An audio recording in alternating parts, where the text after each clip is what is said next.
People don't understand their capacity. You don't need to hit rock bottom to be the best version of yourself. What you just have to do is... I love that. Yung Pueblo, the expert in unlocking your true potential. He's a meditator and best-selling author whose work has impacted the lives of millions. The world is incredibly challenging. The demands are intense. And whether you've experienced serious trauma or not, hard moments get accumulated into the mind. We're trapped in this tight little bubble by our past. It keeps us in a loop. You react very intensely with anger, with sadness, with you to feel anxiety, stress, but healing and letting go are possible. How? The best tool that we don't access is meditation. If there's someone listening to this now and they go, I don't meditate, I've tried it, didn't work, what is the pitch you'd make to them? Steve Jobs, Sam Altman, high-performing people cultivate their minds and meditate. I stay cool under pressure, make more creative decisions. I can do more with less stress. It's essential for your mental health. When I grew up, I didn't want to admit to myself that I didn't feel good. Constantly trying to coat myself in pleasure by drinking as much as possible, doing tons of drugs where I almost lost my life. Everything was going terrible. But when I started meditating, everything changed. It requires this application of self-awareness to really unlock your happiness. You gotta see what you're doing to yourself. Meditating has been the biggest investment that I've made in my life. In a specific way, how does your meditation look? There's two main things. One is... Before this episode starts, I have a small favor to ask from you. 2 months ago, 74% of people that watch this channel didn't subscribe. We're now down to 69%. My goal is 50%. So if you've ever liked any of the videos we've posted, if you like this channel, can you do me a quick favor and hit the subscribe button?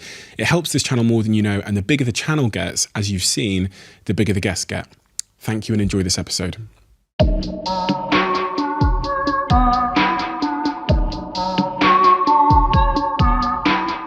Yung Pueblo, Diego Perez. When you look at the body of work you've produced and you look specifically at the writing, the content that you've put out into the world, what mission are you on? What is it you're trying to do? What effect are you trying to have on society at large? I think the mission is really hoping to raise self-awareness around the fact that healing and letting go are possible. So I got into this world really early on. I think it was 2011 when I started realizing that healing was even possible. And this was before wellness was even a giant, sort of this giant world that it is today. And to me, it was a shock. You know, when I grew up, I thought that if you were sick physically or mentally in some manner, you just had to deal with that for the rest of your life. You couldn't really fix that in any way. And when I started changing my habits, when I started changing what I was eating, when I started reassessing my friend group, and then eventually when I started meditating, the changes were so massive that I was so shocked by them that I wanted to really check in with myself and see that, is this real? And it was real. So that just kind of pushed me into writing, where I felt this sort of creative pull to share the little bit of that I know, you know. And it was interesting because I know that I don't know everything. I'm not fully healed. I'm not fully wise. I have a long way to go, but hopefully some of the things that I'm reflecting on could inspire other people to do this serious work as well. And why? Why does it matter that we heal? Why does it matter? I think it's because it's pretty necessary to live a better life. Like I think whether you've experienced serious trauma or not, you've definitely had hard moments in your life. And those hard moments get accumulated into the mind. They literally, you know, the times when you react very intensely with anger, with sadness, with whatever emotion it is, that reaction gets accumulated in your mind and predisposes you to feeling that same thing again. And oftentimes we don't quite realize that we're sort of like trapped in this tight little bubble by our past, and we're thinking the same things, saying the same things, making the same actions, and it keeps us in a loop. But if you start healing, you can basically get access to your freedom. So thinking about what you said there about your own healing journey, where you couldn't believe the results were real and true. What did you heal from? I think a lot of it was anxiety and stress and this sort of scarcity mindset. So I was born in Ecuador, in this city called Guayaquil. I came to the United States when I was about 4 years old with my parents. When we got to the United States, it was incredibly difficult. Like, we were stuck in the classic American poverty trap. My mom, she worked cleaning houses. My dad, he worked at a supermarket. So there was no upward mobility for us. They didn't know English. We went through a really difficult time. So as I was growing up, I didn't notice how that was affecting me until I got to college, where, I had so much anxiety and stress about, I would see my parents fight constantly about how they were going to pay the rent, how they were going to get more groceries. I experienced multiple times where I was, 8-year-old child and I'm so hungry because there wasn't enough food in the fridge. And this all got accumulated over time and never really properly processed. Like I didn't have access to a therapist back then, no meditating back then. It was sort of just, coping mechanisms. And when I got to university, I hit this breaking point where I didn't want to admit to myself that I didn't feel good. I was constantly trying to coat myself in pleasure by drinking as much as possible, smoking as much as possible, always with friends, never alone. And I ended up just like building all these bad habits where I was partying constantly, doing tons of drugs, and eventually hit that breaking point in the summer of 2011 where I almost lost my life. I talked to a doctor afterwards and described to them what happened. And they were like, oh, yeah, it sounds like a mild heart attack, where I had just taken way too many drugs one night, was on the floor crying, basically, praying, begging for my life, because I didn't want to go out like that. And going through that experience and then basically taking a different route into the life that I have now, I think I'm really grateful that I had that strength, and I want other people to know that they have that strength too. Zooming on that moment then, when you go off to college, you find yourself in addictive cycles with drugs and alcohol and cocaine, I believe. Yeah. You have that miniature heart attack. Yeah. And then at that point, you make a decision that you're not going to let this thing kill you. Yeah. What is the next step in your journey towards healing? Walking. Walking. I was incredibly unhealthy, right? I was definitely overweight at the time, but internally, right, I hadn't exercised probably in like 4 or 5 years. And so I knew I took the drugs, threw them away. I'm home and I'm like, okay, how do I like revamp my life? And I remember seeing some YouTube video or stumble upon, or I saw something back then where it was talking about how important it is to have more nutrition. So I ended up buying a like huge tub of barley grass. Barley grass used to be like really hip back then. And I needed some type of superfood because I knew every day I'm just eating, rice and meat, just like a very like South American diet. And I was like, okay, let me get some nutrition. Let me get this barley grass stuff. I can put it in my orange juice and just knock it back. And I was like, I got to do something. Like I have to go outside. And I just started walking. And I remember I was so unhealthy, started walking, lightly jogging, that I got the worst shin splints. Like my legs hurt so bad that I was having trouble going up the stairs, but I kept going and I kept going. And like, even this morning I ran 4 miles, no problem. And thinking about that time, I've come a long way. I was thinking as you were speaking about the catalyst of change in people's lives, like that moment where they hit rock bottom and they say enough is enough, and what it takes for them to make a meaningful, sustained change in any element of their life, whether it's their relationships and leaving and going, finding a better situation or a job or just life in general, like you're describing, where you realize you're on the wrong track and you make the decision to go in a new direction. 2 questions there. What do you think it is that, from your experience, that starts that journey of change for people? And the second thing is, when we often speak to people who've changed, the process seems to be really linear and quick. Like, I made the decision to change, then I changed. I think people doubt their power. Honestly, man, I've seen that happen time and time again, where people don't quite understand their capacity, and especially when the situation gets severe. And of course, like, not everybody makes it. Like, some people get destroyed by the process of hitting rock bottom, but other people stand up. It's almost like a phoenix. I remember writing a poem called Phoenix in my first book, Inward. And I think that, it's pretty personalized. Like, I really don't think everybody has to hit rock bottom. And I think I like having that point of view because I think people want to like go to extremes often and kind of dramatize things, but you don't need to hit rock bottom to be the best version of yourself. I think that's kind of the situation that I was personally in. But for me, man, I remember when I was on the floor and I kept thinking about, I was like, man, I feel my life like, it's running out. Like I felt it running out. And I kept thinking about my parents and I was like, they worked so hard. Like, you know, I wasn't even mad at them that they didn't have time for me because I knew their struggle. Like I understood, like I got it. They rolled the dice by coming to the United States because everybody doesn't win here.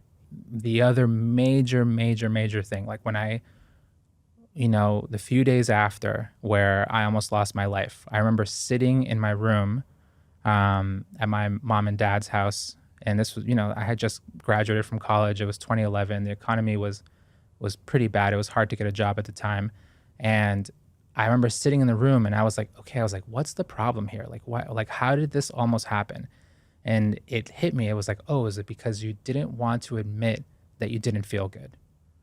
Now, if that's what got you here, what can get you out of this? And it's telling yourself the truth. And this was, before I had learned how to meditate or anything, but I would just sit in my bed and I would challenge myself to stay with the feelings that I used to run away from. So like I like to call it radical honesty with yourself. Like it's not really about other people, but it's between you and yourself. And when those heavy emotions would come up, normally I would just roll a joint, smoke, and just, it helped cover whatever was there.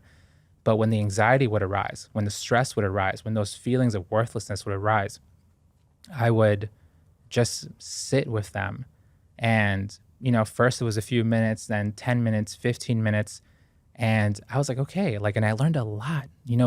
I learned that these little storms that come up, like they don't need to blow you over. They don't need to totally overwhelm you. They don't even need to govern your actions.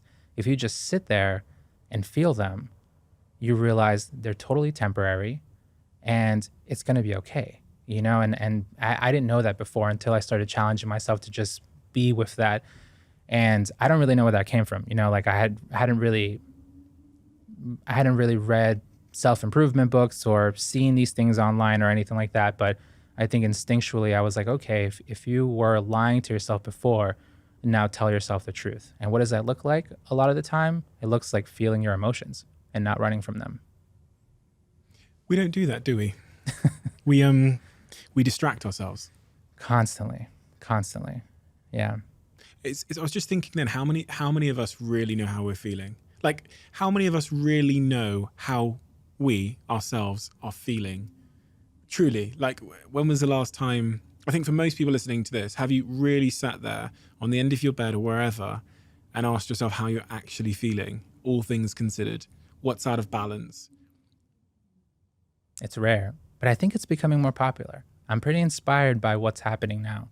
I've been watching this whole wellness world brew and grow and develop, and obviously it has its downs. It has a lot of consumerism around it, but there are a lot of positives.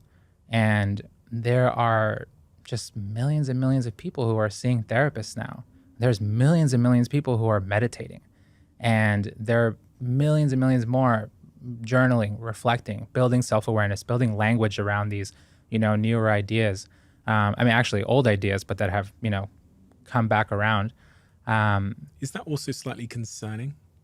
What do you mean? Because it's a sign that there is a increasing demand potentially for, you know what I mean? If there's more fire extinguishers being sold, right. Like there's more fires. Oh, it's totally concerning. I think it's concerning, but I think to me it gives me hope, honestly, because of course the world is incredibly challenging. The advent of technology, especially with social media, the increases in loneliness, like we know, like the cause and effect are very clear, right? But these tools have been around for the Western tools of therapy, 150 years, the Eastern tools of different forms of meditation, indigenous healing practices, these things have been around for millennia. And now that the world is globalized, people in major cities especially have access to them. Like you can type in like what can I do to deal with my anxiety? And you have like, you know, things from psychiatrists, like, you know, you can go to your like local meditation center. There are tons of things that you can do now. And what you just have to do is find something that meets you where you're at. So you do see these two things rise together where the demand for your attention is through the roof now, from the media, from tech, from everything that's happening around you, family and friends. But at the same time, here are a bunch of tools for you to get your mind right so that you can not be overwhelmed by these demands. I am certainly guilty of using screens and other means to distract myself from how I'm feeling. In fact, you know, when I'm feeling tired or, you know, bothered in some way or a little bit agitated and whatever way it might be, my way of dealing with that is to pick up a screen.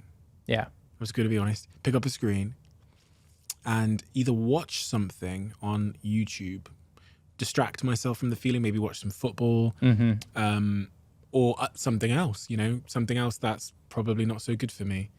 And I think that, you know, scrolling on my phone, for example, I think that represents the majority of people. We use distraction as a way to avoid confronting how we're feeling, because confronting how we're feeling can be uncomfortable.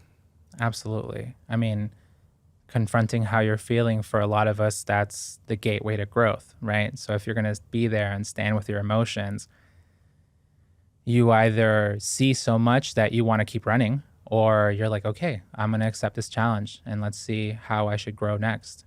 So it is quite difficult. Is it called Vipassana? Vipassana. Vipassana. There's a bunch of ways to say it. What is that? It's a meditation that's been around, that originated from the Buddhist teaching, so 2,600 years, where you basically do your best to see reality as it really is. And it's very different from how we normally see reality, right? You and I are hanging out, we're talking, we're having this conversation. It feels like it's two individuals speaking, but let's ask ourselves what's happening at the ultimate level, where, well, Diego and Steven were basically just these like bundles of atoms that are changing so incredibly rapidly, trillions of times. And at the same time, it's just mental and physical phenomena interlocking at incredibly high speeds that makes the illusion that we're here. But in reality, are we real? No, not really. Why is that an important or valuable exercise? It's quite valuable. I think the sense of self, when it becomes overgrown, when it becomes highly traumatized, it creates a barrier to happiness. So what I found through Vipassana meditation was that as I was observing the truth of impermanence, literally within the framework of the body, you know, when you start learning that everything that arises ultimately passes away, and you start understanding that change it exists within the fabric of every single thing in this universe, you start loosening up your identity. It's not as rigid as it was before. It's not like Diego always reads science fiction and he always loves blueberries. Actually, it's not true. Sometimes I love watermelon. Sometimes I love, you know, like reading fiction. So it allows this understanding of change to help you loosen up and really evolve. And I have found that quite beneficial to my personal joy and happiness, and definitely in my relationships, because if you embrace change, you're not going to be as attached. It's not going to be like, I want you to do this way all the time. In fact, you're going to understand, oh no, different conditions create different situations. So yes, I can have goals, but if they don't come about, I'm not going to be crying on the floor. I'm just going to try again. How do you think our earliest experiences impact the relationship we have with change? Because change, it's funny because there's this almost duality of being a human where we seem to like things staying the same. There's a certain security and comfort. Yeah. Even the idea of self-identity, that's almost like a resistance to change. It allows me to be understood. If I give you my bio or my business card, it will say CEO of marketing company. Then you get me. You know where I fit. I feel like I fit somewhere, and there's a tribe somewhere. But at the same time, the human experience yearns for progress.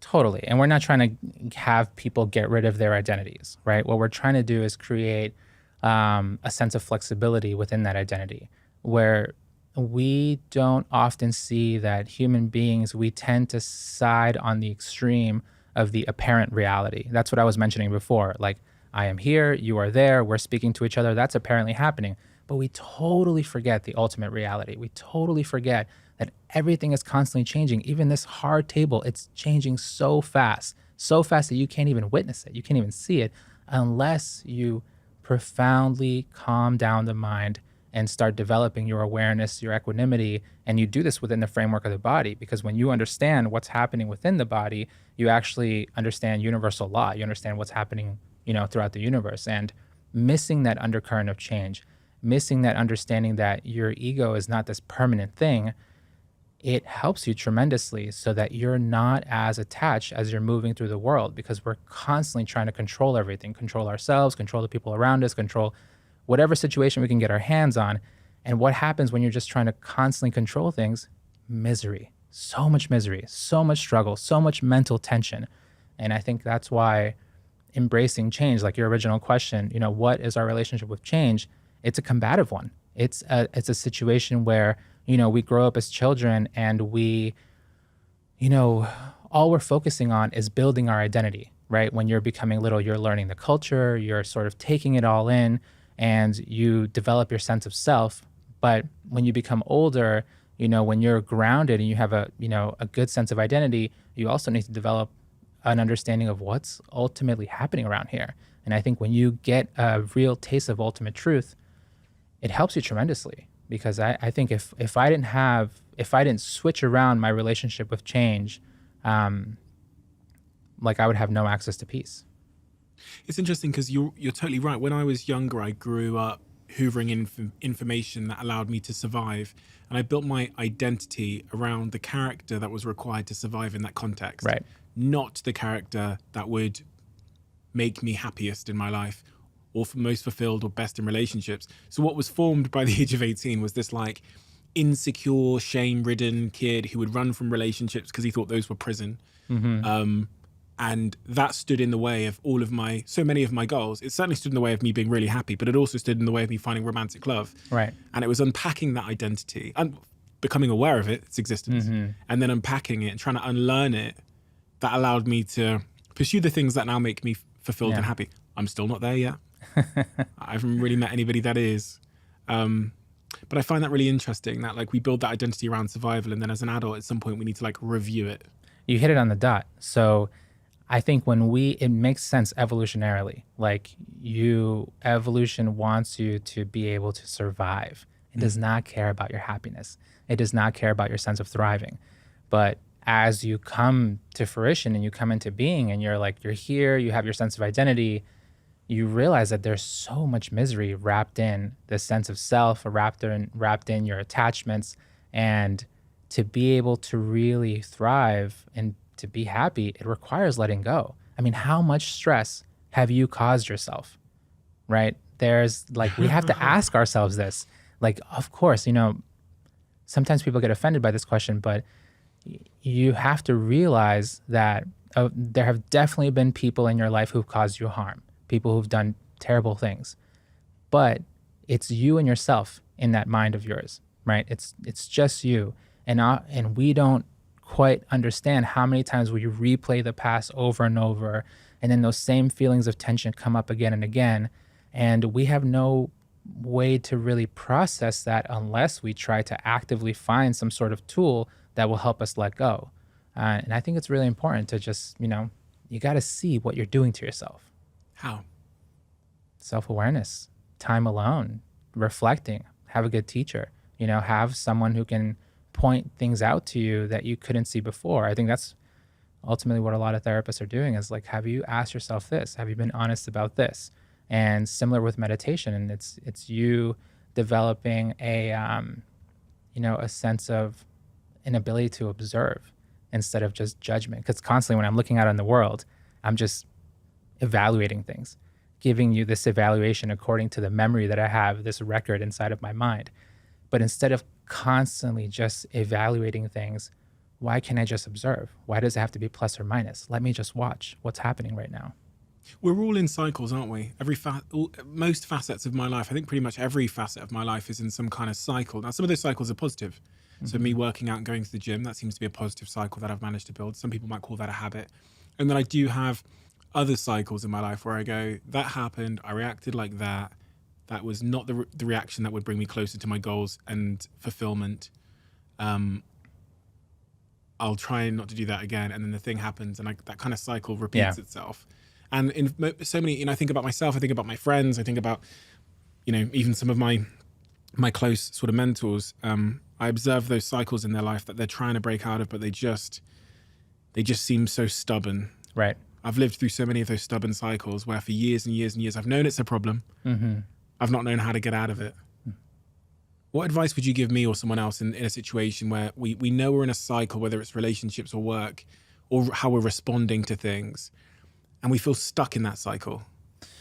Yeah, I think that's what a lot of us are going through, is that the past is constantly on a loop, right? A lot of, we are very largely formed by those first few years of life. A lot of psychologists say to you about the age of 7.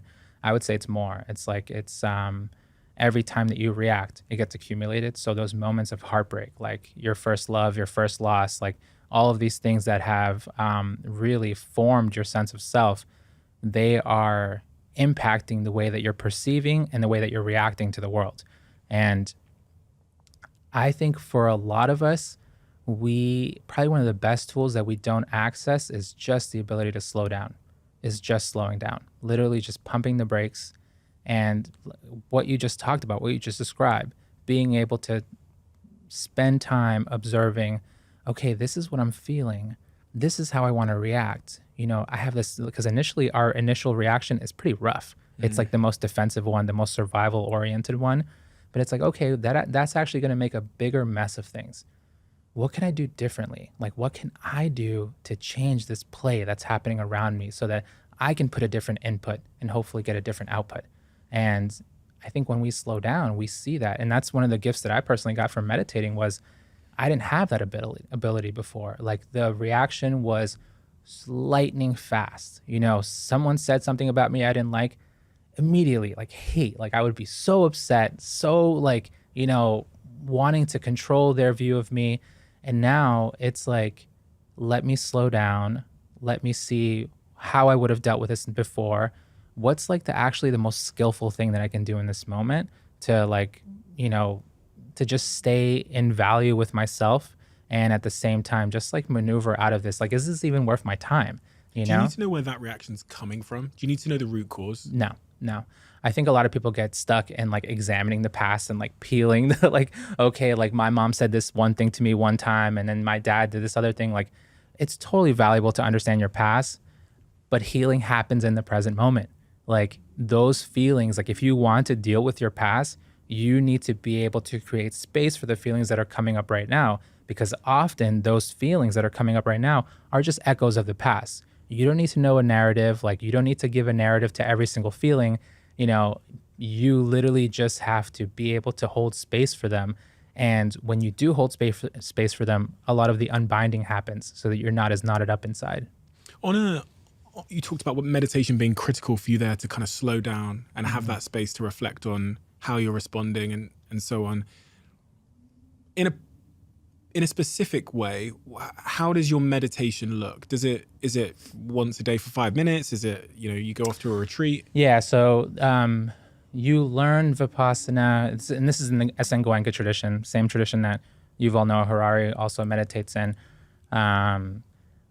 You learn the technique by going away to one silent 10-day course. So it's a big commitment. It's hard. It's not easy. The first one that I did, it's incredibly difficult. I just thought about running away for the first 7 days. But you learn a technique that, the first 3 days, you learn how to observe your respiration, and you're given this tool called Anapana, where, you're literally observing the natural breath. And then that helps calm down the mind enough where you can start feeling a lot more in your body than what's usual. For some meditators, they can feel the crispness of the pain that they might feel from sitting long hours a day, where they can feel it to just this hyper HD detail, and it's not as overwhelming, right? Because they're there with it. Or on the other end, some meditators will be able to feel this flow of, rapid energy moving through the body. And it's almost like an atomic river that you're sort of fine-tune your mind to be able to feel. And you can feel how like, yeah, this is my bicep, but it feels like tens of thousands of like changing vibrations that are moving incredibly rapidly. And You sit there in silence for 10 days. total silence for 10 days. You can talk to the teacher, you can ask questions, but you're there totally by yourself. You're there with a group of people, but you're like in an environment where it's basically by yourself. You're not allowed to speak to those other people. No eye contact, no speaking. You're like basically living like a monk. And what about on a day-to-day basis? What is your like daily? On a day-to-day basis, I meditate 2 hours a day. 2 hours a day? That's right. Every day? Every day. I've been doing that for, I think, about 8 years now. And I meditate 1 hour in the morning, 1 hour in the evening, or like, late afternoon or something like that. And what does that look like? Just sitting on your own or? Yeah. I mean, this morning it looked like, came to New York City to come hang out with you, woke up this morning, and just like sat up on the bed and put my timer for 1 hour and started meditating.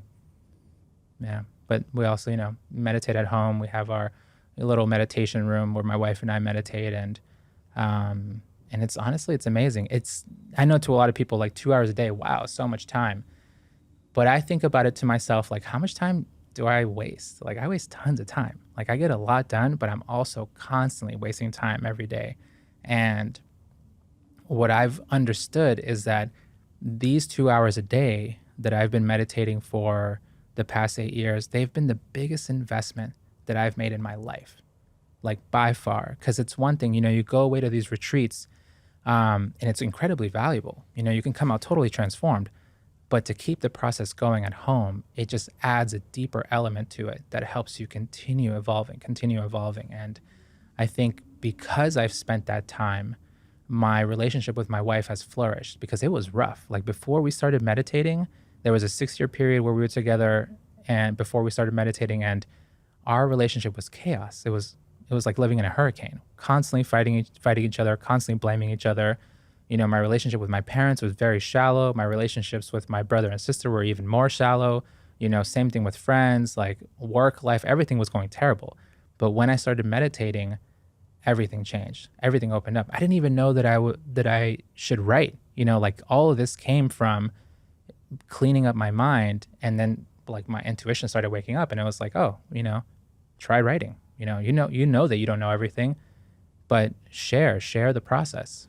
If you were to give me instructions then on the meditation you did this morning, what instructions would you give me to replicate what you did? I think, so this is the thing, it's like this style of meditation, you can't pay for it.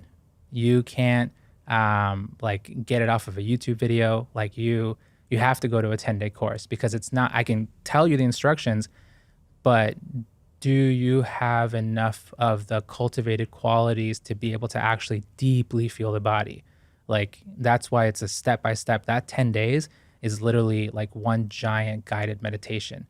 Incredibly simple instructions, but you won't be able to do them unless your mind is like calm enough, unless it's, it's like going to the gym. It's like if you were to ask me to go run a marathon right now, like I wouldn't be able to do it. I have to train for it. Okay, so I'm not going to be able to do it just based on your instructions. I get that. Yeah. But I'm curious as to the specific the specific instructions. Like, Yeah. So the two basics are, like what I was describing to you. The first 3 days, you're observing the breath. I mean, this morning. And this morning, same thing. Well, this morning, I was basically observing my body. Right. Bringing my attention to my body. Start at the top of the head and keep feeling my body as I'm moving down. And, it sounds really simple, but when you put time into it, when you like keep going to courses, the amount that you feel, it expands pretty incredibly. Yeah. Do you think the most important answers that we're searching for are within us? Totally. If you spend your whole life looking outside, you could read every book in the world and still be absolutely miserable. I think it requires this application of self-awareness to really unlock your happiness. Like you have to develop what you're missing. Like compassion is in your mind, but it's undeveloped. Like self-awareness, it's a capacity you have, totally undeveloped. Like that's what was shocking to me when I went to go meditate, was like my mind could do these things, but my awareness was so meek when I first started, because it was like a muscle. Like when I go to these meditation courses, I've gone to courses that are 20, 30, 45 days long, I come out of them and I'm like, I just spent my whole time at the gym. Like it was just a mental gym. I was like literally developing my ability to be aware, my ability to be equanimous, and my ability to have love for myself and all beings. That's my favorite ever quote that I've ever shared on Instagram, is what you've just said, which is, there's no self-development without self-awareness. You can read as many books as you like, but if you can't read yourself, you'll never learn a thing. Well, this is why. So like people listening now, like this is why I became so interested in you. Right. Was when I first came around your work and the algorithm started, started popping it up. This was like 2.5, maybe even 3 years ago. And I was like, dude, we're on the same wave. Like, we're not doing the same thing. We live totally different lives, but there's something there that's like, it's the same wave. It's a curiosity. It's a curiosity that I see in your work and in you. And it's funny because the subject matter is not subject matter that is for everybody. And you'll know this from doing the work you do. There's some people that when they read terms like self-love and healing, they go, oh, fucking hell, what's this? Like, you know what I mean? But it's funny. I just wish those people knew that all of their goals start with that. If they want to be a billionaire or a millionaire for whatever reasons they want, I don't want to judge you. You want a Lamborghini, if you want to be happy, you want a beautiful relationship, it all starts with these words, that self-love and healing. It's interesting, man. Like I just saw the movie Air. Oh, I just watched that. And I loved it. It was incredible. But what was really telling to me was that the guy who owned Nike, he was meditating a lot. Yeah. And like it was really helping him. It was helping him stay cool under pressure. It was helping him like make more creative decisions. Like same thing with Steve Jobs. Like he was a serious meditator. And same thing with Sam Altman, created OpenAI. Like he's a serious meditator. Just met him the other day and like he's meditating quite seriously. But like these are people who are high performing people who make it a point to cultivate their minds. And these are people that are obsessed with productivity. Totally. And and time. That's something that blew my mind, experiencing it personally, where as I kept going to courses, I realized like I can do more. I can do more with less stress. And to me, that's been incredible. Like at first I was a writer, and then I started opening up and going into the venture capital world. And even later, I'm thinking about opening a business, but I wouldn't have been able to do anything if it wasn't really for that basic development of self-awareness and, equanimity. And I keep using the word. And equanimity, what I'm talking about is basically your ability to observe something as it really is without craving it or without having any aversion towards it. You're not hating it. You're not loving it and wanting it. You're just observing it as it is. It's a balanced mind. Why? So when I started the Diary of a CEO, the base sort of premise of it was me to share my diary with complete honesty. So I feel compelled to do that. I've for a long time viewed meditation as a waste of time. Like I think that was the thought of sitting there and just, because what it appears to be on the surface is sitting there and just not thinking about anything. Yeah. But then, as you say, all of these incredible people who are obsessed with productivity and efficiency and time and are very, very, very busy. Chamath as well, from the All In podcast. So many people that I follow and watch and listen to, and so many of the guests that have come here and that are wildly successful, they all talk about the benefits of meditation. Right. If there's someone listening to this now and they go, I don't meditate, and I, in any way, whatever technique they might use, I think I've always thought it's a waste of time. I've tried it, didn't work. What is the pitch you'd make to them about why they should persevere and persist? Well, there's two main things. One is you tried it, it didn't work. Of course it didn't work. Like no one starts out being good at meditation. Like what the mind knows is distraction. It's literally jumping from one thing to another, flying from the past to the future, from the past to the future, just swimming in imagination. So that moment when you ask your mind to stay in one place for a few seconds, it'll be gone, totally gone. So of course you're bad at it, right? But that's why You try again. You keep trying. You calmly, without getting upset with yourself, you put time into it the same way where you would, use to build your muscles or educate yourself on, if you want to learn Spanish, you're not just going to know Spanish. You need to study. You need to spend, you're not going to know, zero Spanish when you begin.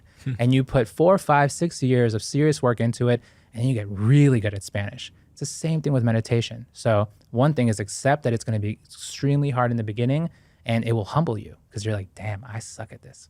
Good. Then you keep going.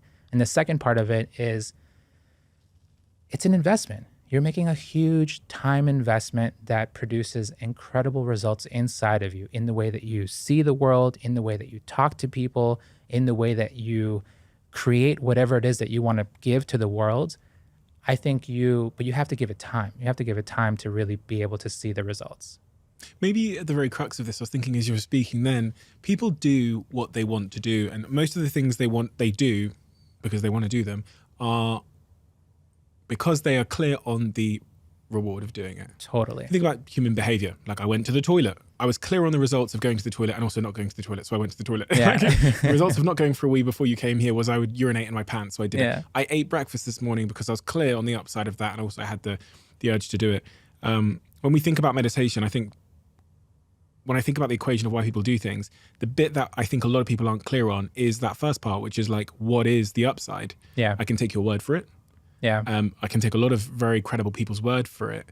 But I think that's the issue. It's the issue. It's like you have to experience it for yourself. And I think a lot of people go into meditation for like its initial goals, for liberation, for you to be free from suffering, which is the most important goal. Like that's why I do it. Like I don't meditate to be a better writer, right? I don't meditate to like for anything else other than to take small steps forward on the path of liberation, to truly try to cease the mechanism in my mind that's causing me suffering. And the outside, sort of the externality of that, right, is that you become incredibly creative. Like you don't need to be, in film or writing or whatever. You can be in whatever field that it is. You can be an engineer, you can be a doctor, a dentist, but you become so much more creative because your mind isn't as stressed as it used to be. And it's able to make connections a lot more quickly because your mind is sharper. And understanding that creativity and understanding how it impacts your relationships that makes them so much more deeper than before, I think it gives you an access to new beauty in life. And why not? Why not spend that time on yourself? So you meditate to avoid suffering? Not avoid, to be able to understand reality so well that I don't cause myself suffering. What are the main causes of suffering as far as you're concerned? It's craving. Craving. Yeah, totally. And it's not the same as wanting. I think that there was a big issue when, especially when the Buddhist teaching came over to the West, where it was translated as this desire is the cause of suffering. And you could look at it that way to some extent, but what seems much more approachable to me and makes more sense is craving. Like craving is not the same thing as wanting something, right? As having a goal. Because there's a difference between having a goal and having a craving. You can have a goal and put your mind to it, put a lot of work in, but then the moment that you don't get what you want, and you're like, okay, it's okay. Let me go back to the drawing board. Let me re-strategize. Let me figure out how to do this better than before. And you do all that without crying, without being super upset, without punching the wall. You keep diligently working and moving forward. That's possible. The other side of that is craving, is doing everything with craving when your energy is all knotted up, when your mind is super tense, because craving is basically the combination of wanting and tension. Like you're really craving something bad, and you're sort of, the mind is rippled with stress in the moment of craving something, and in the moment of like even worse when you don't get it, when you don't get what you were really striving for. So I don't want to live like with a mind that's craving. Like I'm a householder, right? I'm not a monk. Like I have a wife, someday we're going to have kids. Like I have a mother and father that I need to help take care of. Like I have to have goals, right? When I write a new book or when I start a new venture or do something, like, yeah, I want to do my best. But I try to do that as calmly and as balanced as possible without stressing myself out that much in the process. I'm not perfect at it, but to me, it seems like a much more effective way to live than just like making myself stressed all the time. How do I know if I'm craving a goal that I have in my life, or if I just, it's just a goal? It's the moment when you don't get it. It's the moment that, if you don't get what you were craving and you're super stressed out and it just makes you so upset, then you're like crying and, you were craving. You can even feel that tension in your mind. You're like, you're wanting that ice cream so bad. Do you think people that crave achieve more professionally? I don't, that's a really good question. I think definitely there have been some like incredible high achieving people who were totally driven by craving, dominated, but were they happy? Like, were they okay inside? Like, what is their karmic situation? Like, I have no, like Genghis Khan, like people who conquered the world, like it's totally possible to conquer the world with no morality. But I wouldn't want to live like that. Like, to me, it's like I'd rather be super intentional and aware of how I'm moving about in the world so that I don't cause myself harm or other people harm. Like, that's my thing now. It's like compassion is really powerful. Like, you can create businesses in a compassionate manner and still be super successful. Like, you can do the work that you want to do in a compassionate manner and be a high achiever.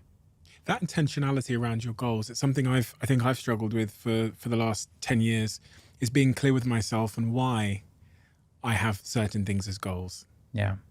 Because I think in the first chapter of my life, when I was very shame-ridden, my goals were driven by meeting, really like trying to dissolve the shame that I experienced as a kid and like get the things that I thought would make me love myself or feel like I was enough. I didn't know that though. So I was pursuing these material things or these like superficial things, thinking that they were my ambitions. Upon getting there, the anticlimax, the underwhelm signaled that I was aiming at the wrong things. And there was a big piece of work, actually. That's why I resonate so much about what you write about in chapter 1 of your book about self-love. There was a big piece of work for me to figure out that none of this stuff was ever going to make me worth more inside. Yeah. And that the place for me to actually build my ambitions from was that place of feeling enoughness. Can I ask you something? Sure. I'm quite curious. Now, like, I've seen your success, and I really commend you. I think it's quite beautiful, and I think you're inspiring so many people. But knowing your background, knowing this shame, like coming from a place of not having everything, like now that you do have so much success, all the material things, you can just, buy whatever you want. Why do you keep going? It's a great question. So it's something I've mulled over because there's still a part of me that wants to accumulate wealth. Yeah. And I keep asking myself, why? Yeah. Because I spoke to someone earlier and I said, I'm at a conscious level aware that there's nothing more that I could buy that would have an impact on my happiness. No. In fact, it's probably the opposite to some degree. Yeah. If things were a bit more simple, maybe I'd be more happier. Why do I keep going? So I'm going to throw out my hypothesis and please don't interrogate it because I'd love to chew it over with you. No, please. I'm so curious. I believe that for me to be happy, I believe chaos is my stability. And I think it is for most people. I feel like there's a certain type of chaos which is my stability and that my stability is chaos. So what I mean by that is when everything in my life is achieved and accomplished and I have nothing else to strive for, you see this a lot in Olympians or anyone that achieves their goals, they then fall into chaos. So we all need to live in a certain state of worthwhile, meaningful, voluntary chaos, which means like having uncompleted goals. I sometimes ponder whether that's hardwired into the human condition, whether the reason why we're in a skyscraper now in the middle of Manhattan is because our ancestors had that hardwired into them. They had it hardwired that they would build and progress and move forward. I did some research in preparation for my book and they asked people in work, what's the most enjoyable day of your professional career? Yeah. And everyone points at a day when there was some sense of progress. I think that's hardwired into us. So I almost feel like if I stopped, I would become disorientated. Professionally, I'm looking for 5 things. I'm looking to pursue goals that are meaningful and worthwhile. I'm looking to have a high degree of autonomy. I'm looking to have a sufficient amount of challenge. Again, if something's too easy, people lose motivation for some reason. If something's too difficult, they become intimidated and lose motivation. I'm looking for a sense of forward motion. And lastly, to work with people that I love. I think that recipe is the recipe for my professional happiness. So that is what I'm doing. Ever bigger goals with people I love towards worthwhile challenges that I think are worthwhile. And I'm trying to remain as conscious as I can about the dishonest motivations that sit amongst that. Certain decisions I'll make or consider, I'll buy a Rolls Royce. Like, why did that come into my mind and where is that from? Yeah. Does that answer the question? It absolutely answers it. And, what I'm noticing from that trend of what you just described is you realize that these 5 things that you lined out and the chaos versus stability, that all of that to me sounds like this is essential for your mental health, right? That it's almost like it's giving you reason that's, to keep taking steps forward and to do so in a way where life doesn't become a mess. So I think that's pretty cool. Let me challenge myself. Yeah. This is maybe the answer I'm scared of giving. Yeah. I'm still trying to prove to myself that I'm enough. I haven't grown out of that. I'm just doing it with different games now. I'm doing it with podcasting. I'm doing it in business still. They're just bigger games. They're just different games, right? They're like different status games. Yeah. They're not materialistic status games because maybe I've evolved out of that, but they are professional status games that I'm playing. Yeah. Now, what I want to point out to you and so if you bring that up, one of the most challenging truths to accept is that life is inherently dissatisfactory. This was one of the things that the Buddha pointed out. He pointed out, these 3 major truths: that everything's changing, that there's suffering, which can also be translated into dissatisfaction, and that there's no self, right? Your ego, not real. But that second one, I think it's a difficult one to totally embrace. But once embraced, that, you can keep winning, but there's still more. There's still there's still something else to want, because we live in this situation, the way this universe works, where we can continue ideating into infinity. We can continue developing more knowledge. There's more books to read. There's more to understand. So we're functioning almost on an infinite spectrum, even though we ourselves are very finite. And I think that creates a situation where things can be so dissatisfying because you never quite get there. And I've been trying to accept that understanding into my life and seeing people ask me how did you feel after you became a #1 New York Times bestseller? And I'm like, oh, well, it was really nice for a few minutes. And it was yeah, it was cool. And then it was done. It was well, what happens after that? It was well, you just keep living your life, And I could have got wrapped into the sort of the deeper existential dissatisfaction of that, of what happens next? But it was okay, let me just be with it as it is. But I want to ask you the same question. It's tricky. Yeah. Why do you keep doing what you're doing? Because you've been a successful writer. You've done all of these amazing things. Your books are all smash hits. You're a venture capitalist now. You're an investor in great companies. You're building businesses. Why? I keep going, on a mundane level. I only write books if I actually have something to say, if there's another topic that I want to cover. So I don't do them for the big check. I do them to really be able to be of service. And in terms of building companies, all of the companies that I, have invested in with Wisdom Ventures, they're all companies that are basically trying to prove that compassion is good business. So to me, that feels really critical. On a deeper level, right? Why even put myself out there? I think it's just to have the ability to give, honestly. Just to be able to give. I think, I don't gain my self-worth from being a #1 New York Times bestseller, from, from selling over 1 million books, or, all that stuff. It's that. How many? Those over 1 million. How many? Yeah, 1 million. Yeah, it's wild. It's wild, but those are just numbers. I can't imagine 1 million. I don't know what that really is. I can wrap myself around stories. I just talked to someone the other day. I was speaking at an event in San Francisco, and this woman was telling me how these 3 books that I wrote, they saved her life. And I was talking to her, and I'm what? What? I'm are you okay now? Are you good now? And she's I'm good. And I was just I couldn't So to me, like a story like that, I can actually feel. But when I see the numbers, like, I can't even pretend to imagine what 1 million is. But I keep going because, you know, I want to be able to take care of my parents, and I want to be able to give to good things. And to me, that feels right for right now. Like, I'll see what that looks like 5 to 10 years down the line.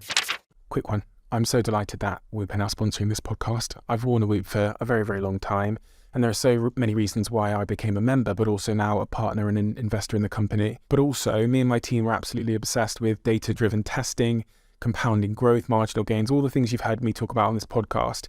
And that very much aligns with the values of Whoop. Whoop provides a level of detail that I've never seen with any other device of this type before, constantly monitoring, constantly learning, and constantly optimizing my routine. By providing me with this feedback, Whoop can drive significant positive behavioral change. And I think that's the real thesis of the business. So if you're like me and you are a little bit obsessed or focused on becoming the best version of yourself from a health perspective, you've got to check out Whoop. And the team at Whoop have kindly given us the opportunity to have 1 month's free membership for anyone listening to this podcast. Just go to join.whoop.com/CEO to get your Whoop 4.0 device and claim your free month. And let me know how you get on.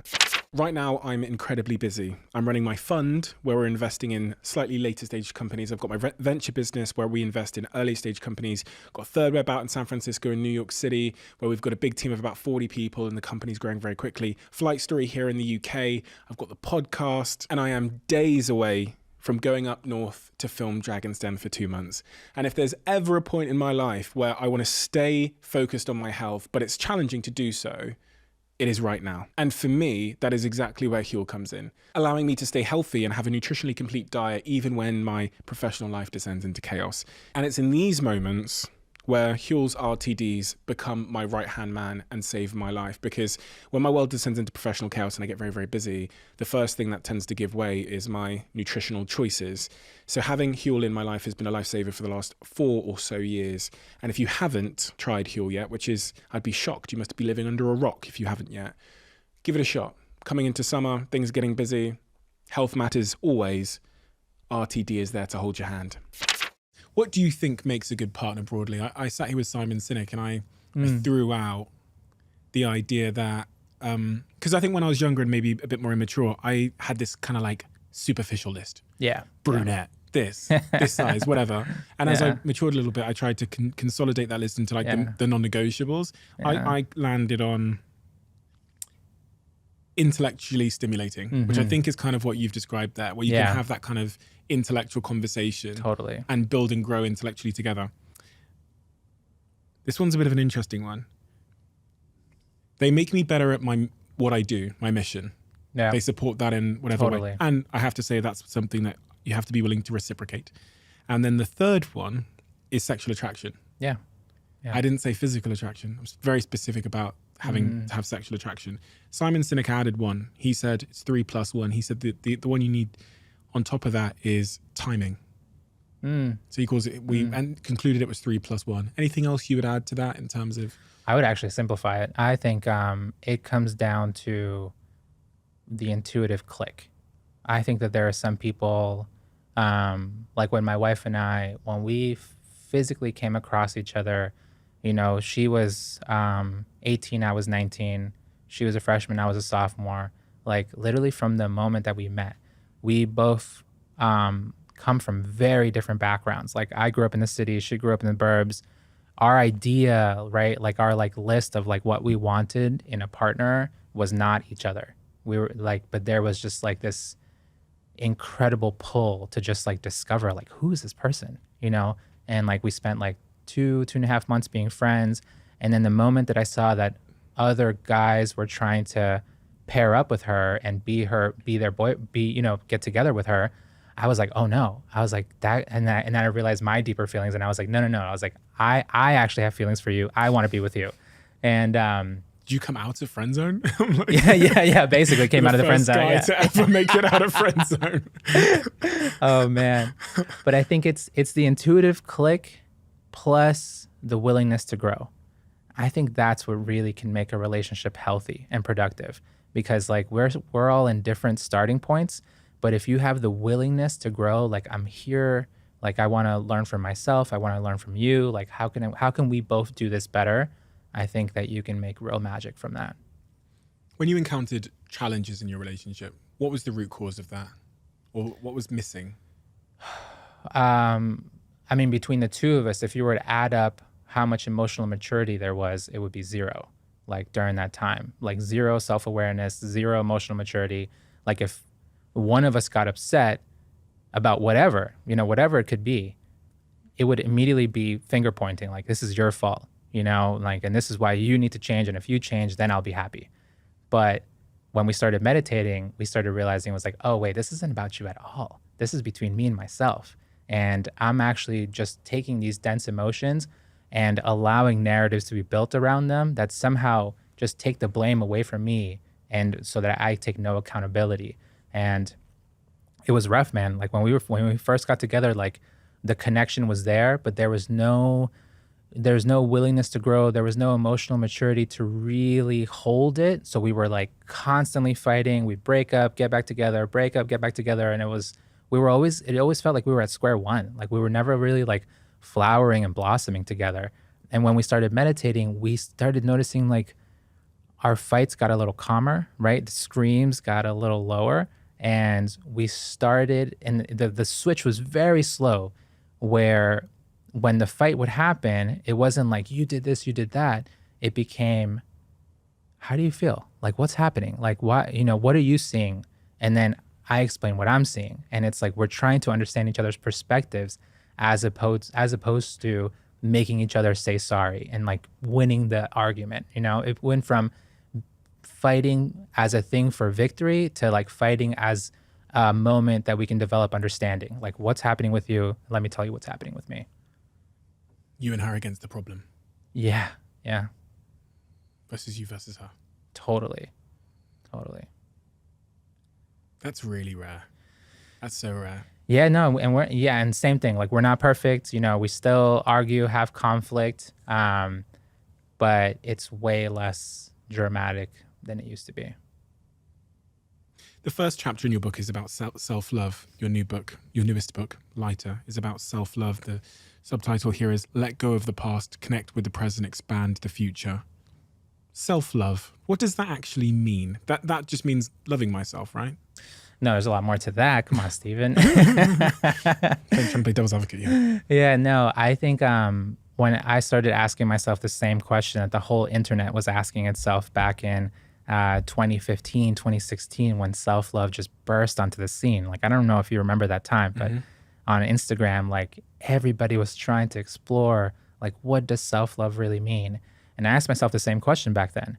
And to me, the way I learned to define it was that it's doing what you need to do to heal and free yourself. And I think of it as an energy, like it's the energy that you use to evolve. And I wanted to sort of put that definition out there because I'm like, that's how I'm enacting self-love in my life. And it's very different from what I was learning from, the materialistic sort of consumer side of self-love, which is just like buy yourself whatever you want, take a bubble bath, like all these external things that I personally think don't, definitely treat yourself well, but like that's not going to add up to that much. Like the problem is like, in your own mind, in your own heart. A lot of that's still distraction, isn't it? It's totally distraction. It's just, you're just sugarcoating the situation, but you're not really going to the depth, going to the root problem. So I think self-love is, using that energy to heal and free yourself, to really go deep within yourself and basically discover, like, you walk through your own inner forest. Like there's so much, like when you turn that lens inward and you start examining, like, what have I gone through? Like, what have I overcome? Like, where do I struggle? Where are my blocks? And you learn to you learn from that and you accept it simultaneously. It's beautiful the way, the evolution can really flourish from there. You describe it as going through that forest. Yeah. For a lot of people, it's not quite a forest. It's like a big dark canyon that there might be lions and tigers inside. Yeah. So who wants to go into the canyon? I think so much about certain people in my life where they are seeing their behavior doesn't correlate or isn't aligned with who they want to be and how they want to behave. Yeah. But the thought of going into the canyon or the forest or however you want to describe it is also scary. It's also really scary. Absolutely. But you're not going to have victory without challenge. Like these two things go hand in hand. Like you're not just going to be given peace. Like no one's going to be like, "Oh, you're free now." Like you have to put in the work, and sometimes the work is like pretty scary.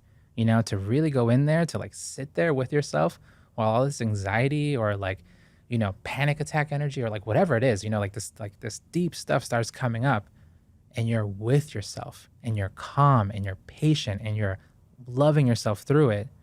Like I think there's really no other way, especially if you're trying to like just build a new structure in your mind and come out with peace at the center of it. What's your view broadly on the current state of talked about your wife a second ago, but the current state of like relationships and dating, and what are people getting wrong? I think a lot about this because again, I'm at that age now. I'm 30 years old. I'm lucky enough to be in a relationship, but I see a lot of people that are struggling because I almost feel like there's a generation trapped between the technological revolution where there's this one generation that are kind of accustomed to social media and dating apps. And then there's this other generation that kind of got trapped and they're now in their like early 30s. Right. And they don't quite resonate with the culture of dating apps or social media. But when you look at the data, that more than 50% of people are now meeting online. Mm-hmm. So they're struggling. Yeah. What's your overview? What's your sort of opinion on dating and where we are in culture? I think there's two main problems: perfection and craving. Oftentimes we want the person that we're going to be with to be so incredible. There's never a problem with them. Always good times. They know how to support us perfectly when there's a moment of struggle, and it's just not going to be like that. To be able to develop a good rhythm with each other means that your flaws are going to come up, that, you're going to be such clear mirrors for each other that you're going to see parts of yourself that you have to face and do something about. So being able to throw out this idea of perfection, especially when like, date 1, date 2, date 3, and then the first disagreement happens, it's like blank, you cut it, The second part of it is craving, where I've seen, with a number of friends and just kind of like what's happening out there is like, you'll have a relationship for an X number of months, but then there's the craving. It's like, oh, there might be something better out there for me, but like, it's always going to be like that. So how many fantastic relationships have been ruined by this idea that, oh, there might be something else out there that's better for me. And then you just throw away a fantastic thing. I've got a question to ask you. Yeah. I've got a friend who has been single for a while and she's been on hundreds and hundreds of dates. Yeah. Hundreds and hundreds of dates. And she asked me for advice the other day and I didn't actually know what to say to her because she's going on the dates. I would assume that in hundreds and hundreds, I literally mean 3 to 4 a week, I would assume that she would have met someone, Yeah.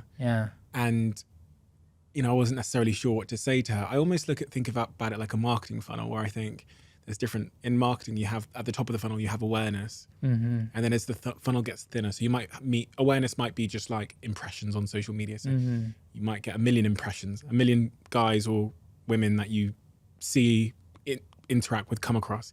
Then we have maybe in the marketing context, then we have the date. Then the date might convert into a relationship and the relationship might convert into a marriage. Yeah. Her top of the funnel seems to be going great. Yeah. Like there's lots of like, impressions, awareness. But then that second stage in the funnel, which is converting that date into something that is a relationship, seems to be a problem there. What would you say to someone like that? That's interesting. You don't know her, I get it. No, you don't have all the context information, but what would you do on the surface? But if she gets hundreds of dates, like hundreds, imagine she's beautiful.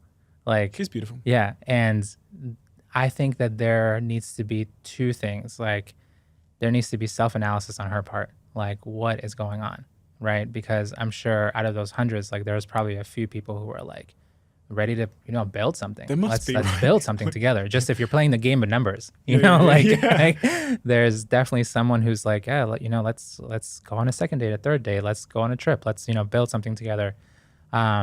So I think there has to be a self-analysis where like, is there a part of her that's afraid to actually like bring in that next level of vulnerability where we can like, develop something beautiful together. The other aspect of it, I would say like the dating, that's fine, but make sure that you are not stuck in a loop. Like that you're answering questions the same way, that you're asking the same questions over and over, that you're not sort of like stuck in this system that your mind has created about what dating is. Like break that habit, like create something new. Make it into a different play between you and the other person. How? I think, yeah, if you're always meeting at a bar, don't meet at a bar. Like go out, meet in the park, meet in the, if you're living in New York City, walk 50 blocks together. Just do different things that you can do together. Because if you get stuck in that same mode of doing it the way that you're familiar with, then you're going to be saying the same things over and over, and your mind's going to want like similar things. So you won't be open to like fully embracing a person as they really are. And the added third thing is just throw away perfection. Like you gotta like you're looking for something, and like you might be missing what's the fantastic thing that's right in front of you. That idea of being stuck in a loop is so interesting to me, because you can be stuck in a self-sabotaging loop and not even know it. Totally, man. I learned this between me and my dad. So like my dad, he is like just hard working individual. Like that's how he shows your love for you. He's gonna break his back so that he can support you, by giving you the monetary things that can help you. So my dad has been busting his butt, just working. But I realized that like I love this man. Like I don't know what it is. Like me and him have a deep connection, but our relationship was so stale. And it was the same. It was like the same light topics that we would talk about. And I specifically remember this was like in that first year when I started my personal growth journey. I was like, my relationship with my dad, it sucks. But like, what can I do to make it better? And the first instinct is like, you need to change. And it was like, no. I was like, I need to change. Like, I need to switch the game up, because we have this play going on between the two of us, but I keep doing and saying the same thing. So let me switch it up. And I remember one day he comes home from work, super tired. And I was like, you know what? Like, fuck it. Let me just give him this huge hug. And I remember hugging him, because we weren't that affectionate like that, I remember hugging him and being like, I love you, man. And like, dude, let me tell you, that totally changed our relationship.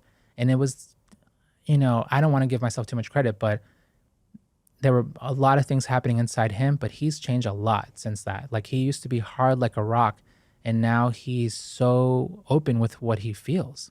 And he wasn't open with his feelings at all before. And that might have been because we were very, very young. And now that, we're adults and we can like properly hold space with each other. But I remember like that moment being like a clear, like I changed the play, and I was just like hugged him and was just like, I love you.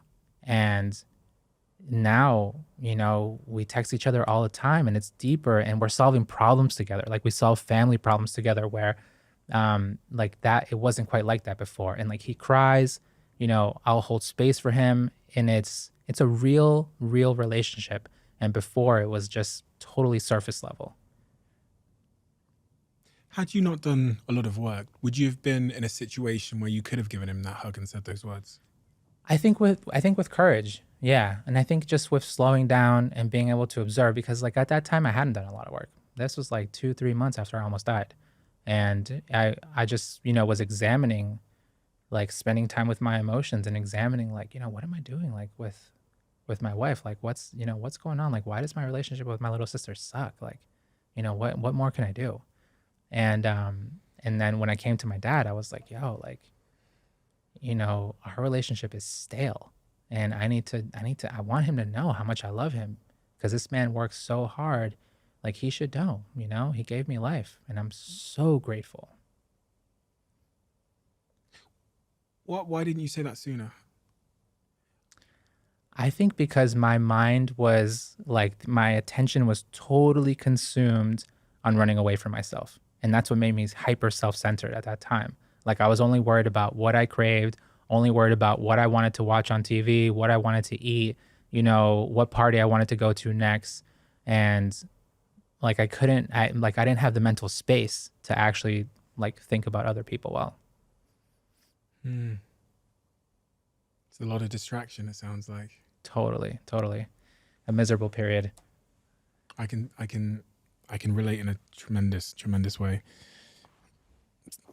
This conversation has really made me realize how much I need to create spaces for myself. I think that's one of the big takeaways. Just, I'm definitely addicted to distraction. I think most of us are, especially in the modern world where technology has been designed to take advantage of our brains in a way that will, I was chatting to some of my friends this week and we had our stag do, so my 6 best friends came together, and halfway through the stag do, I looked around and saw that a lot of us were on our phones. So I said, let's compare screen time. Yeah. And we all whipped out our phones. And my one friend, who I won't name, you know who you are, had 14 hours a day screen time. He was the record holder. No. 14 hours a day. And there was this really interesting moment where we don't see each other much because we all live in different parts of the world. Yeah.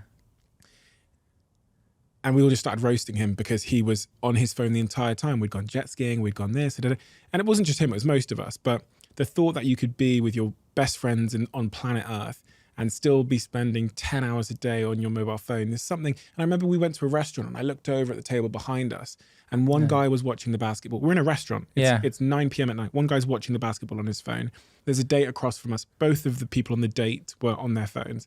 I thought, fucking hell, there must be a cost to this. Like, cultural addiction to distraction. But do you see the paradox in that, right? Where, like, I'm not trying to shame your friend or anything, like, so much love to him. I'm sure he's a homie. But if you spend that much time on your phone, a tool that's supposed to make you connected, you're actually incredibly disconnected. Like, totally, because you spend that much time looking here and the whole world, like your life is happening around you, but you're not plugged into it, So there's no presence there. That's hard. These apps were sold to us on the basis of connection. And that's the crazy thing. We thought we'd become more connected. We just became a lot more distracted and disconnected. Yeah. And the loneliness stats are horrifying. The suicide rates, how teenagers feel about themselves these days, and what's coming out about the impact of social media on like young minds, it's pretty dangerous. And I mean, I've seen it. Like it's quite rough. Like I see it in myself and I see it in young people around me too. But like the internet that we have now, like it has to be reformed with compassionate design. We have to think about the way that we build our products with the user's well-being in mind. And I mean, that's why we decided to build Wisdom Ventures, like myself and 5 other friends from Silicon Valley who all, worked in different areas of the tech world.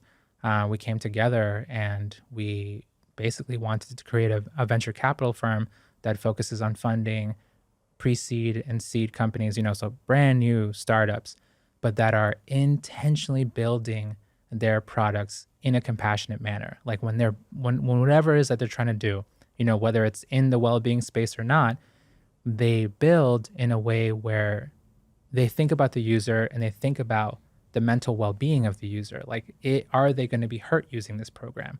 Like, are they going to be hurt using this platform?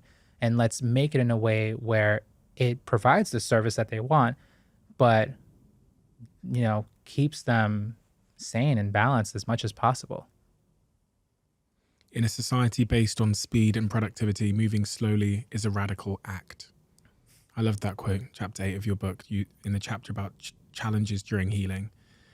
In a society based on speed and productivity, moving slowly is a radical act. Yeah, I think it's something that is so challenging because the demands are intense and they just keep raising. Everyone is trying to reach these incredible levels of productivity, and our capitalism is just geared that way, where it's pushing for growth, and not internal growth like material growth. So to be able to look at your life and say, you know what, I just can't answer any more emails right now. I don't feel good. Like I need to go for a long walk. I need to sit down and meditate. Like I need to take some time for myself. It's absolutely a radical act, and it's necessary, because if you're trying to live a life of thriving, like a good life, then you need to be able to live that life at your own pace. If I'm trying to match your pace, then it's not going to work for me. You and I are very different people. We can both be productive in different ways, but we have to do it in a way that honors our internal system. And we're just not going to be the same. What's the most important thing that we haven't talked about, in your view? I think how healing changes the world. Because I think people like, oh man, I read a review of Lighter, and it's funny because the feedback that I got from the book from the audience was so like they love the last two chapters. And I remember writing that book, and I was like, okay, the purpose of this book is for me to put everything together that I believe is important for personal transformation. So I cover the whole thing, self-love, letting go, the challenges that you face, emotional maturity, how that change ripples outward. But when I started going outward, that's the whole purpose of my pen name. My pen name is Yung Pueblo. Like my real name is Diego Perez, but I wanted to write within a particular frame. And Yung Pueblo means young people. Like Pueblo is just a Spanish word, and it has different definitions all over Latin America. But from where I come from, it refers to the masses of impoverished people. When I started meditating, I realized I'm incredibly immature, but the world is immature too, because I've always loved studying history, and I've seen how the basic things that we were taught as children, right? To clean up after yourself, to share with each other, to tell the truth, to not hit each other, to generally be kind with one another. These things are done on an individual basis by some people, but if you scale it up to the human collective, we don't know how to do these things at all, right? We're terrible at sharing with each other. We're constantly hitting each other through all these wars that we're fighting. We're not kind to one another. We're lying to each other. Like systemically, as one humanity, we have not mastered the fundamentals that we were taught as children. And that's really, I wanted to basically put that frame because I really believe that society emerges from the individual and from our relationships, right? Our society is a reflection of these relationships. So I thought, let me spend a lot of time talking and writing about personal development, because hopefully if people do develop self-love, like real self-love, then they're going to be much less interested in harming each other. Diego Perez, Yung Pueblo. You have 30 seconds. 30 seconds left to live. You're laid there on your final bed. Your work is done. You have a conclusive message to send out to the world. Everybody is on the end of the phone. All 8 billion of us. What do you say? If I could speak, I'd probably have everybody meditate with me. I'd have them be aware of their breath and then die peacefully. I was thinking when you first asked, I was like, I'd say nothing. I'd just be meditating. But if there are people waiting for something, then we have to meditate together. Is there anything else you wanted to talk about? We've kind of known each other from afar for a long time. Is there anything else you're curious about, or before we close out this conversation? I want to get into the sort of the technical aspects of like how you manage your time, because I've been noticing one thing where now that I'm doing multiple things at once, when I go into a new project, I never specify how many hours I'm going to work on it. What I do specify is what I can do for you, like what I can bring to the table and what I'm going to be able to deliver on, which is very different from saying I can give you 20 hours of my time. Yeah. Right? Because that doesn't mean anything. Like, sometimes when you create a project, you put things together and they happen like quick, and a bunch of the rest of the time you are not using that time that well.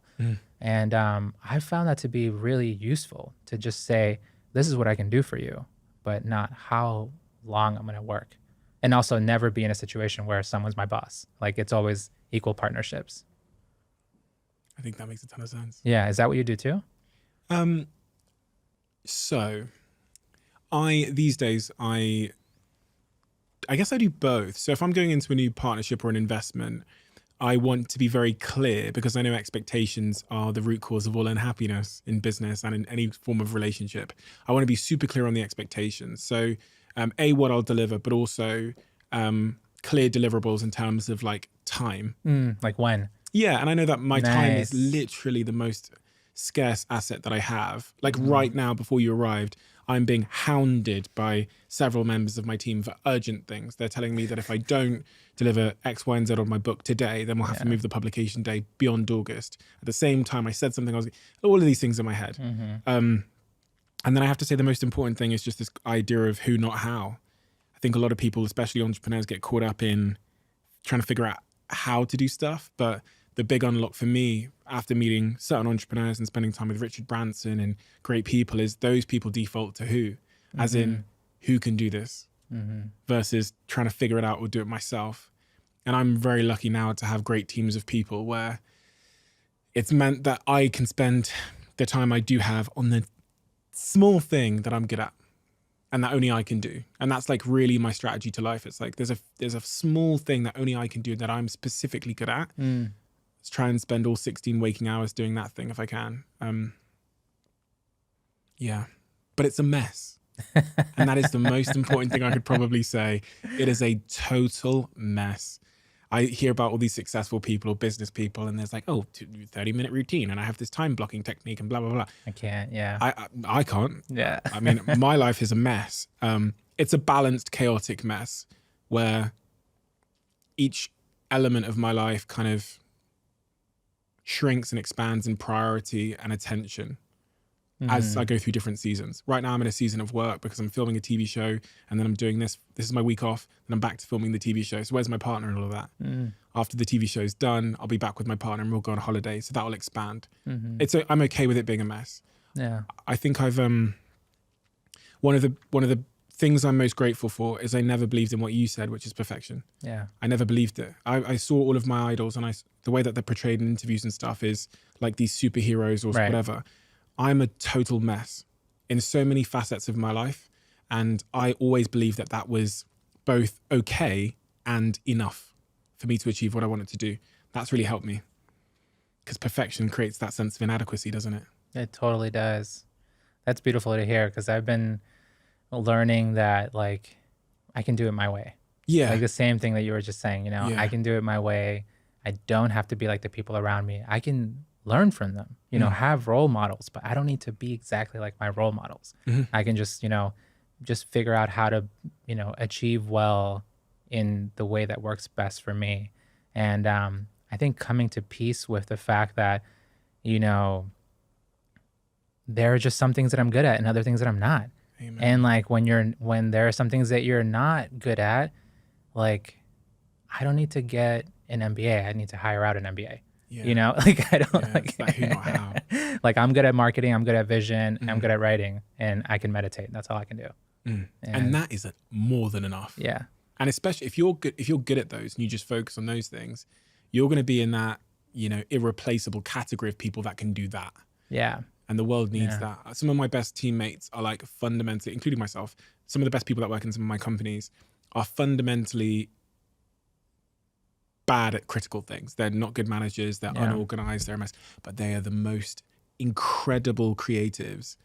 So instead of trying to fight their what might be seen as their deficiency, we've come to learn over time and with experience to nurture their brilliance. Yeah. And that gets the best out of them. Same with Richard Branson. He can't look at presentations, can't do English, can't do math, he said, at a high level.